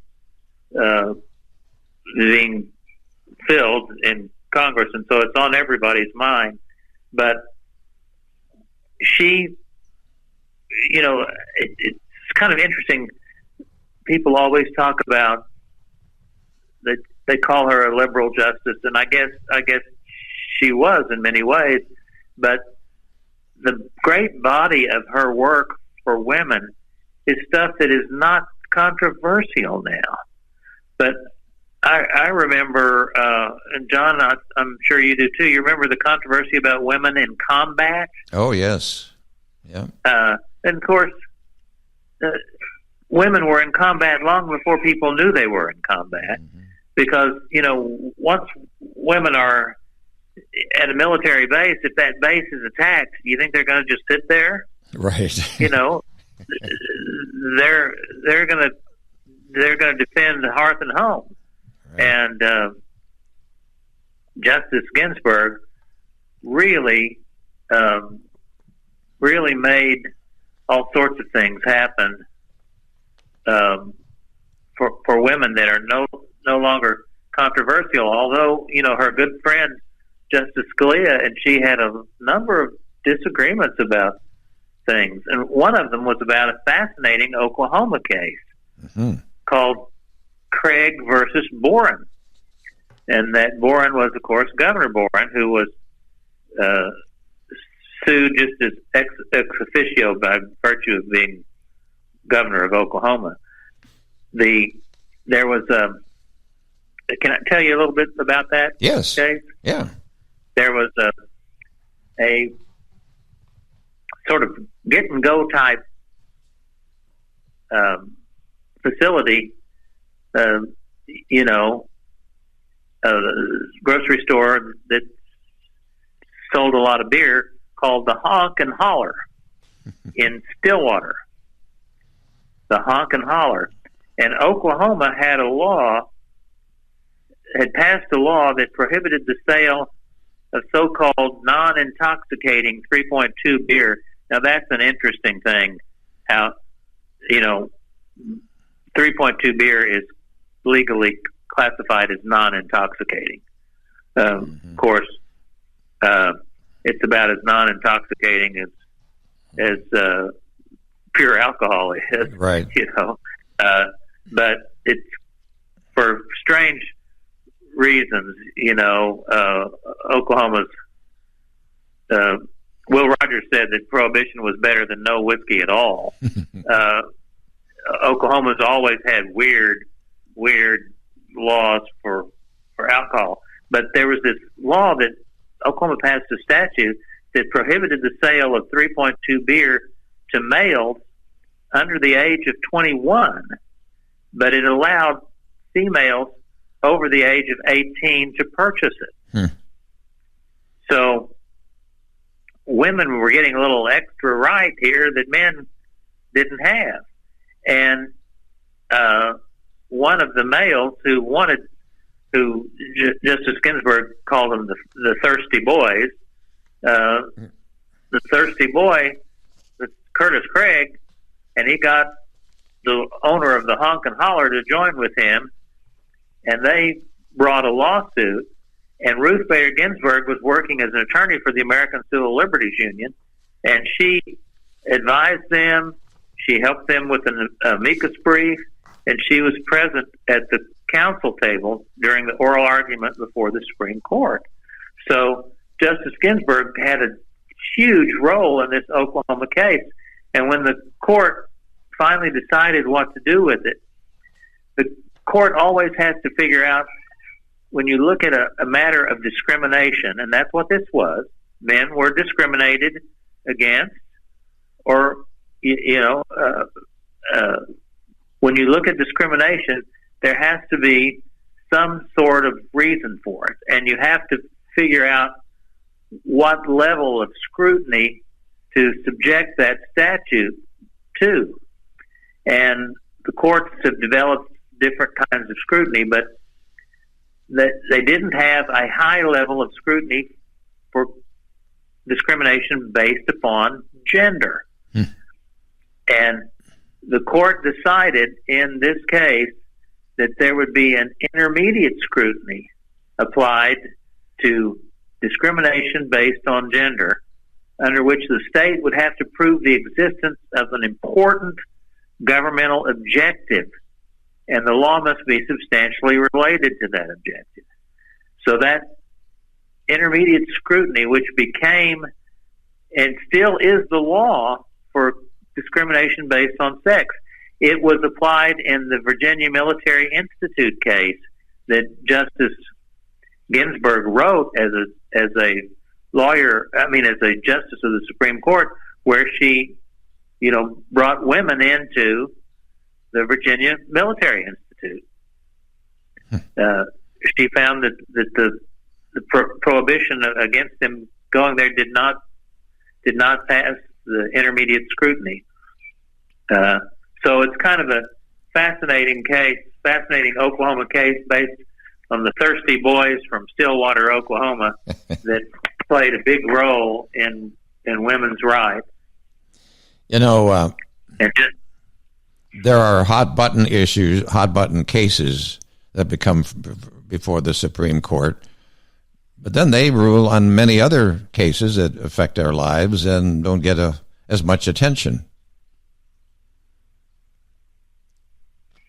That's right. The hot button cases, abortion comes to mind clearly, but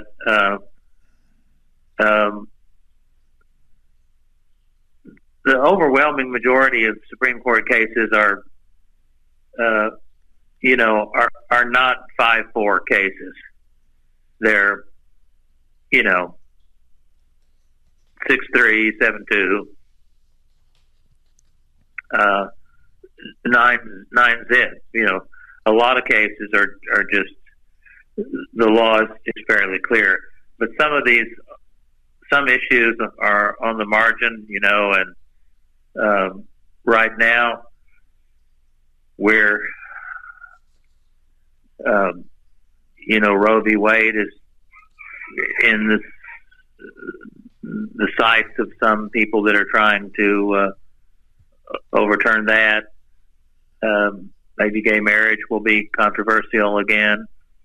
So, some of those issues become too hot for the political branches to handle, and so they end up before the court.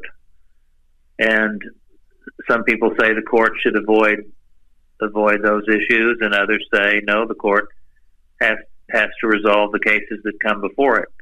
So,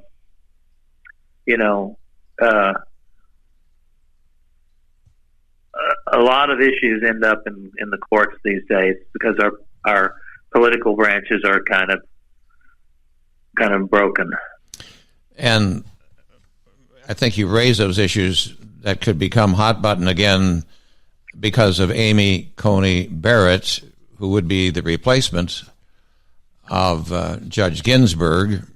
And here we are, October 23rd, 2020, and the Senate is about to vote on her on Monday. And, of course, with the Republican Senate, then that's obviously likely to happen. So I think we should point that out. Those issues now are becoming front and center because of her appointment. That's right. And, you take, like the issue of gay marriage, should that, the Pope has recently come out endorsing civil unions. Did you see that? I sure did. That's very current, right? That's a huge compromise for the Catholic Church, but he feels very strongly about it. And of course, the Catholic Church is still a monarchy. I mean, he's the king, and as long as he is calling the shots, the church will be endorsing a civil union. But imagine what would happen if the court changed gay marriage laws in Oklahoma, in the United States today. I don't even know what would happen. It would be really difficult. Would the marriages that have already been consummated remain consummated? And going forward, marriages couldn't be consummated? Would it be a state by state issue? There are different ways it can pan out, and we'll just have to sit back and see. Right. And I couldn't help but think, as I watched the hearings and what will be Justice Barrett, and we've seen other candidates as well, how they, should I say, hide behind the law. I mean, the senators want to know, well, how do you feel about this? How do you feel about that? And they're able to skirt it, so we kind of don't know what they really feel. Am I right in that summation? Well, yes. I mean, justices are reluctant to say how they feel about something that's not before them because, hard cases make bad law, as the old saying is. And, you got to know what each of the facts are, each of the relevant facts are, before you can give an opinion. And so it's, the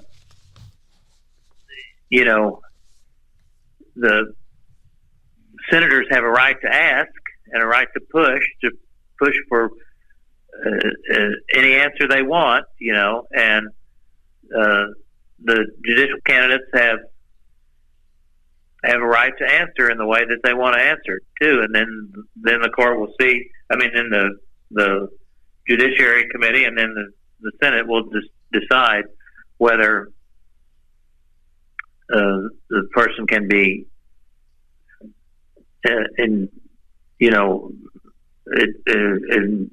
admitted to the court. Right.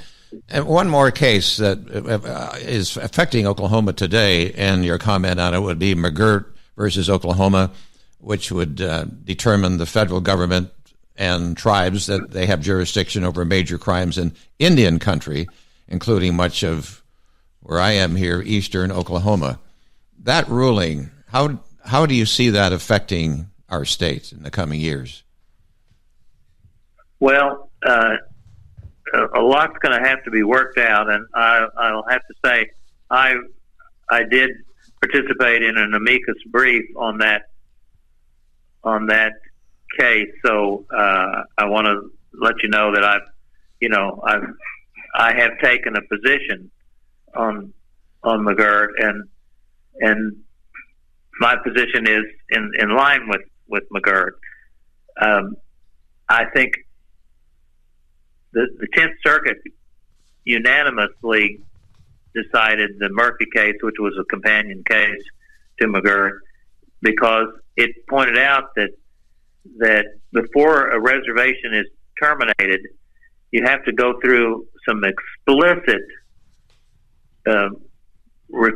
requirements to make sure that that's what you want to do.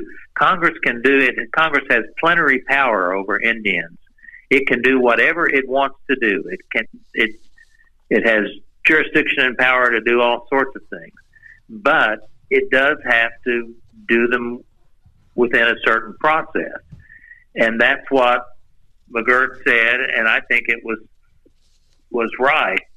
That being said, I think there's a lot of working together that needs to be done between the Indian tribes and the state of Oklahoma on various issues, and it's going to take a while to work that all out. And I don't think people should get upset until they talk through it and think about it, because the tribes were promised all sorts of things that were violated. Almost every treaty that was ever given to the 5 tribes was violated. And Justice Hugo Black once said that great nations, like great men, should follow their word. Mm-hmm. And so I think there's an argument to be made that the United States should follow its word, or if it comes time to change its word, it needs to explicitly, carefully point out that it's changing it and follow the previous precedents that showed that there were detailed things that needed to be done before you could disestablish a reservation. In 2008, you became chief judge of the court. So I guess many people would wonder, being a judge on the 10th Circuit is a lifetime appointment. You could have been there till you decided you didn't want to be there. But you gave that up to become president of Oklahoma City University. So we got to know what's going on in your brain there. Well, and that may have been a mistake. Oh. I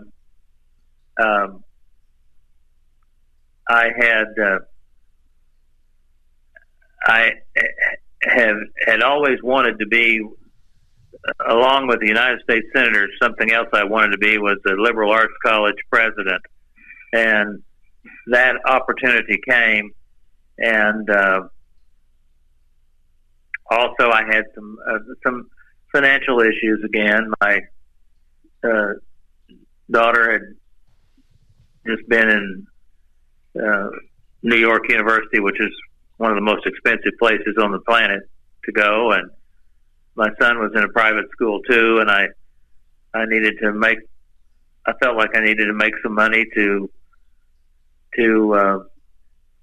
pay those college debts. That wasn't something that came to my mind, but I had this great desire to.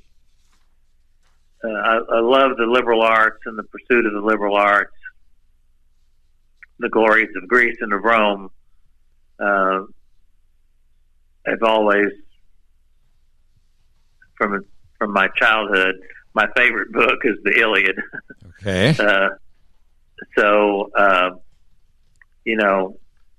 And I thought I would enjoy doing that role and being in out. The judicial life is a monastic life sometimes, and sometimes it's kind of nice to leave the monastic life and get back out in the real world. And so all of that stirred in. It was a really difficult decision, and I'll never really know whether I made the right one or not. Because I now miss the court a lot.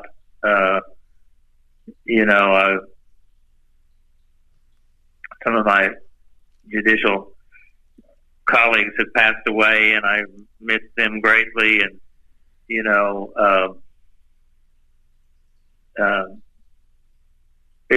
was a big decision. So can I ask you then, if you had to do it all over again, would you have remained on the circuit? I think I probably would. Well, appreciate your honesty. I am quite certain you and Jan, your wife, contributed a lot to the life of Oklahoma City University as president. Well, we tried to. It was a great run. We both love the arts, and OCU is very well known for the arts. Interestingly, I had built, when I was at OCU first to be the law school dean, I raised the money to build a new law building, and when I came back as president this time, they needed another new law building. So I presided over the acquisition of the old Oklahoma City high school, this wonderful Andrew Solomon Layton building. I don't know whether you've seen it or not, but It's a beautiful cut limestone building that now houses the OCU School of Law. As a president of a university, of any university, much of your time must be taken up with raising funds. Yes. Unfortunately, you gotta raise funds, and there's two ways to do it: tuition and donation. And so it takes a lot of time and effort to doing that. And people would often say, "Well, what's it like being president? Do you have to raise a lot of money?" And I would always say, "Yes. Have you got any?" Yeah, right. It never could be very far, very far outside the pale. I mean, you always had to be looking for ways to do that. It's expensive to hire faculty and develop facilities and educate people. It's just it's truly a monumental work, and we're going to be seeing, who knows, as we work through COVID, what will happen as we, the inability to have in-person classes is really a hard thing for me to think about. It's just, there's something about the interaction of students that I don't know can easily be met online, Mm-hmm. How many years were you there as president? 8. So then, was it your health, or why did you leave? You felt as long as any president should be? Well, my health had given me some problems, and I thought I wasn't sure that I could get my health back with the stress and pressures of the presidency. So I decided to step down, and it probably turned out that was wise, because my health did take, a bad turn.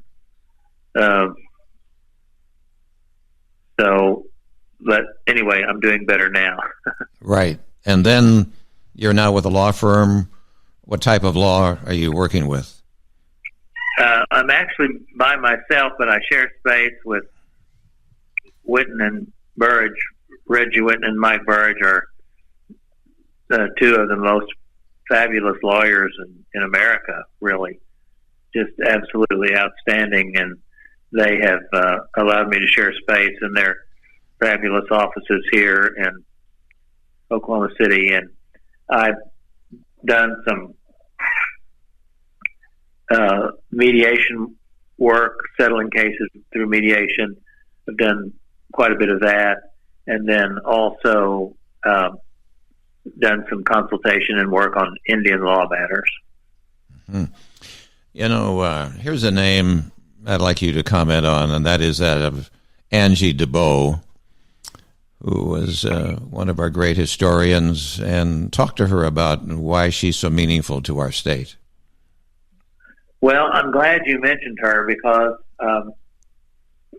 the thing I am most proud about in the legislature is I found out when I was in the legislature that we didn't have the portrait of a woman hanging in our state capitol building, which I find hard to believe. We have this idea of the pioneer woman, and we have that sculpture of the pioneer woman, and the idea of the pioneer woman is so true, and women played such a huge role in Oklahoma history and in the frontier, and yet they seem to kind of be ignored in the art.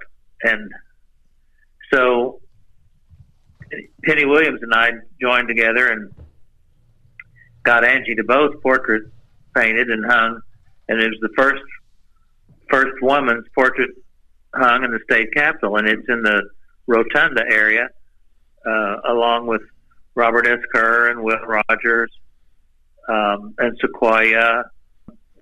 What she did was tell truth to power. She told the true story of Oklahoma's Indians, and she told the true story of Oklahoma. I remember she wrote in her book Oklahoma Footloose and Fancy Free that here is the cause of Oklahoma's political turmoil. A people agrarian in outlook and Jacksonian in politics had to meet the a state of change faster than the world had ever seen before. And what she meant is, people who were farmers and people who were Jacksonian, the spoils system. My friends deserve good, and my enemies deserve evil. Had to deal with all this change, and we didn't deal with it extremely well. So she told some really hard truths about Oklahoma, but the reason she told them is because she loved them so much. She loved Oklahoma, and she loved the Indian tribes. And so I think students need to learn about her, and when they come to the state capitol, she's right in the same nook of the woods as Carl Albert's portrait and Bob Kerr and Will Rogers. And she was, as I recall, controversial in the fact that when she would write, I think was the book When the Still Waters Run Deep, that she would write, we talk about the cowboys out conquering the West, and we don't think about the tribes and how they were feeling about it. So she took the view of writing about the tribes and how they were affected. And that was, I believe, somewhat controversial. Oh, it absolutely was, because, the tribes had been decimated by broken treaties and didn't have a lot of wealth and power to support themselves. It's been one of the great things about gaming. Gaming has given tribes some revenue to rebuild some of their fabulous institutions that were good and important and added to the culture of Oklahoma. So she belongs up there with Will Rogers, and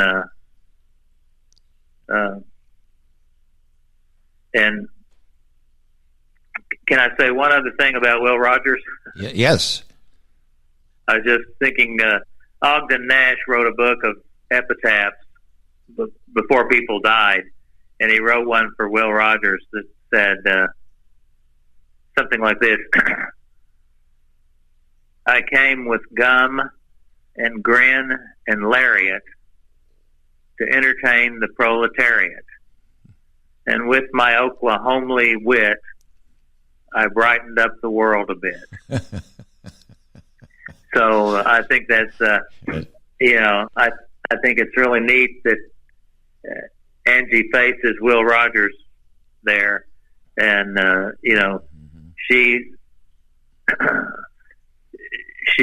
was the patron saint of the Indian tribes, and he, of course, was one of Oklahoma's most famous Indians. Yes. Another famous person who wrote about you, I believe, and gives me a chance to promote it, is N. Scott Momaday, because I've interviewed him as well. Didn't he write a poem about you? He did. He did write a couple of poems. He became a great friend, and he, like Ogden Nash, he used to write epitaphs. Did he ever share any of those with you? I don't know. Let's see. Here lies a woman sweet and chaste. Here lies the matter, chaste makes waste. And let's see. The patron of a modern sect. Here lies a landscape architect. Her something belies her. She smells of mold and fertilizer. He used to write these little epitaphs, and my favorite work of his was In the Bear's House, these conversations between God and bear. And we talked about that, right? Yep. I got him to reissue that book, and he added some new ones to it. Yeah. As we look back in your life, we've discussed so many things here. Hard for you to probably say, this is what I'm most proud of, or this is. Anything in that realm that you might comment on? Well, I learned from everything I ever did, and I think I'm most proud about trying to get people to learn about Oklahoma history and to care about the rule of law. I did a lot of international law work where we tried to share America's unique contributions to the legal world.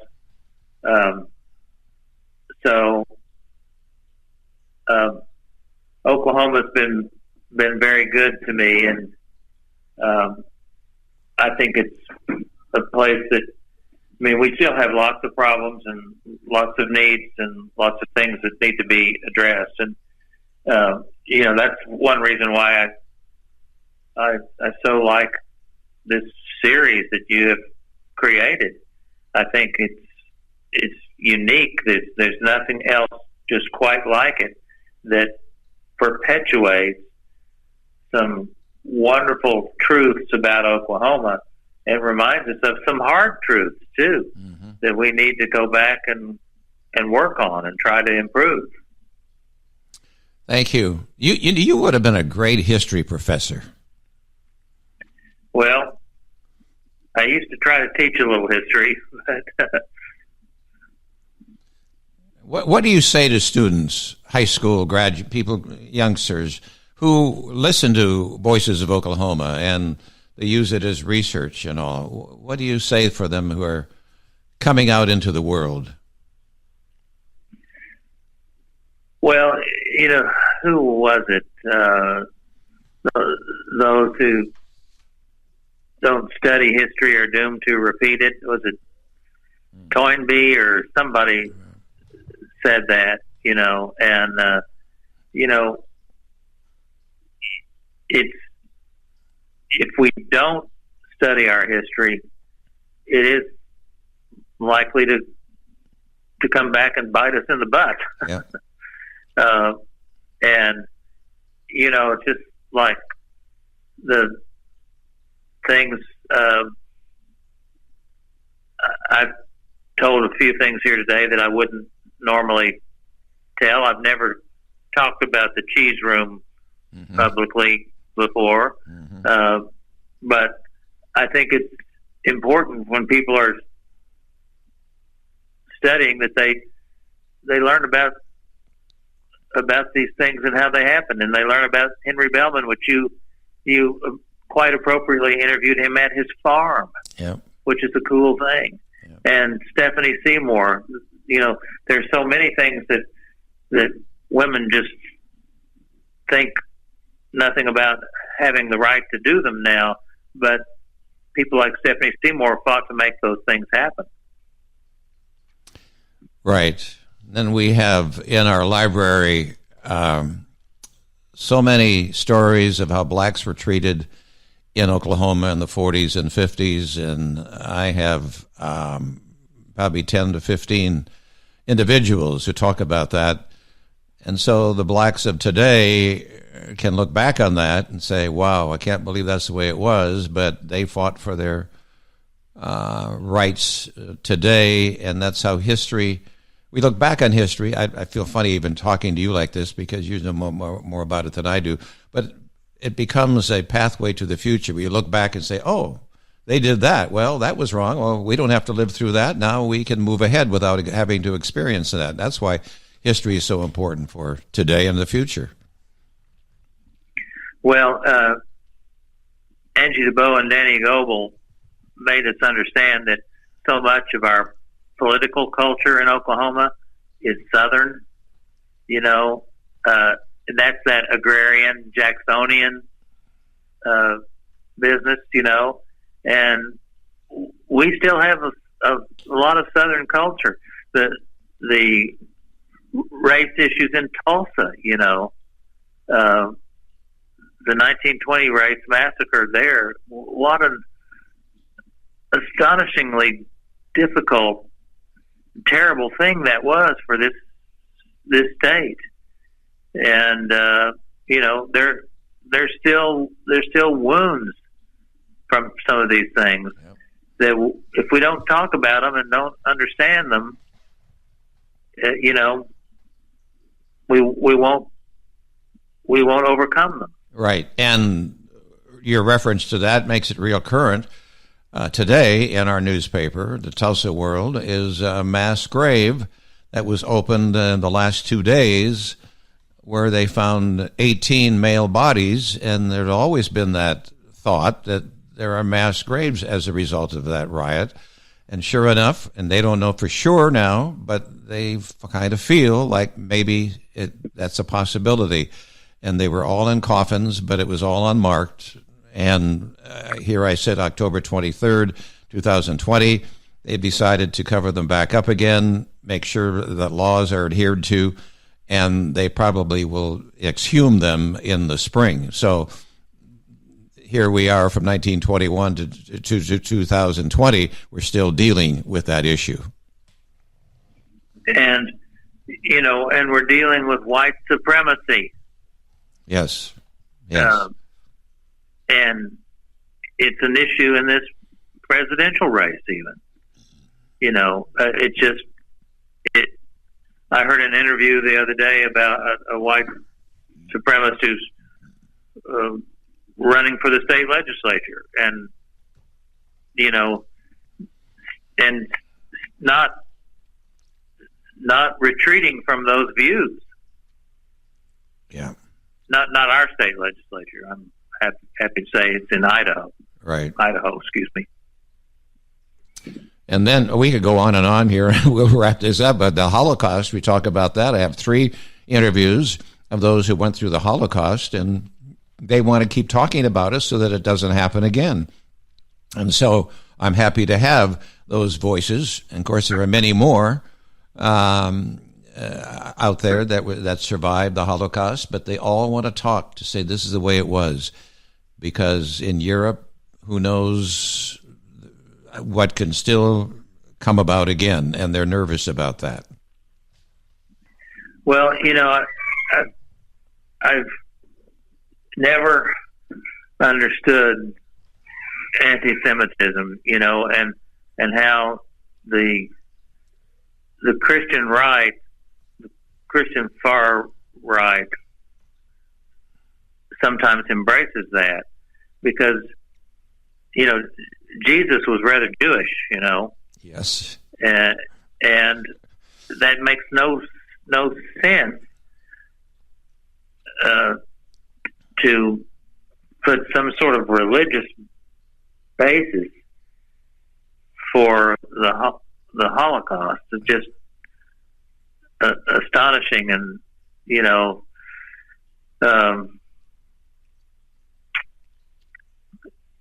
it